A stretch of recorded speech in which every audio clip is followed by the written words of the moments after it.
Bonjour à toutes et à tous et bienvenue dans le programme quotidien d'actualité juridique du groupe Revue Fiduciaire. À la une du JT de ce lundi 6 novembre, taxes sur les véhicules de société, accident d'un client dans un magasin et enfin suivi médical des salariés, 4 nouveaux documents. Les entreprises sont redevables annuellement de la taxe sur les véhicules de société ou TVS au titre des véhicules de tourisme qu'elles utilisent, possèdent ou louent. Le projet de loi de financement de la sécurité sociale pour 2018 prévoit d'augmenter le tarif de la TVS pour les véhicules les plus polluants pour les périodes d'imposition s'ouvrant le 1er janvier 2018. L'année d'imposition étant calée sur l'année civile à partir de 2018, cette hausse n'aurait donc d'impact que sur la TVS 2018 à régler en janvier 2019. Cette hausse porterait sur les deux composantes de la TVS, à savoir la première composante liée au taux d'émission de CO2 et la deuxième composante dite R en fonction du type de carburant utilisé. Par ailleurs, l'exonération de la première composante dont bénéficient les véhicules hybrides serait aménagée. Elle serait restreinte aux véhicules hybrides combinant l'énergie électrique et une motorisation essence dont le taux d'émission de CO2 est inférieur à 100 grammes par kilomètre.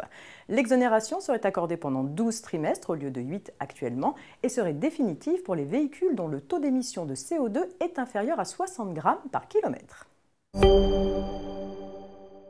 Et on poursuit avec l'accident d'un client dans un magasin. Dans son magasin, le commerçant a une obligation générale de sécurité à l'égard de la clientèle. C'est une obligation de résultat, ce qui signifie que la sécurité du client doit être totale. La Cour de cassation vient de le rappeler. Le client d'un supermarché avait fait une chute et s'était blessé en butant sur un tapis antidérapant devant le rayon des fruits et légumes. Sa demande d'indemnisation avait été rejetée par la Cour d'appel car le client n'apportait pas la preuve que ce tapis occupait une position anormale. Le client est allé en cassation et là, il a obtenu gain de cause. En conclusion, les commerçants doivent être très vigilants. En cas d'accident, le client peut obtenir la condamnation du magasin sans être tenu de prouver qu'une faute a été commise par le commerçant. Suivi médical des salariés pour terminer avec ces 4 nouveaux documents. Le suivi médical des salariés et la procédure de déclaration d'une inaptitude physique ont été réformés par la loi travail du 8 août 2016. En pratique, à l'issue des divers examens médicaux ou visites réalisées dans ce nouveau cadre, le médecin du travail fournit aux salariés et à l'employeur différents types de documents.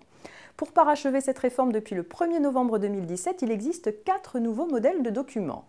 L'attestation de suivi remise aux salariés et à l'employeur à l'issue d'une visite par un professionnel de santé du service de santé au travail, l'avis d'aptitude remis par le médecin du travail aux salariés bénéficiant d'un suivi individuel renforcé, l'avis d'inaptitude et le modèle créé pour que le médecin du travail puisse proposer des mesures individuelles d'aménagement, d'adaptation ou de transformation du poste de travail ou d'aménagement du temps de travail. C'est la fin de cette édition, je vous souhaite un très bon début de semaine et rendez-vous demain.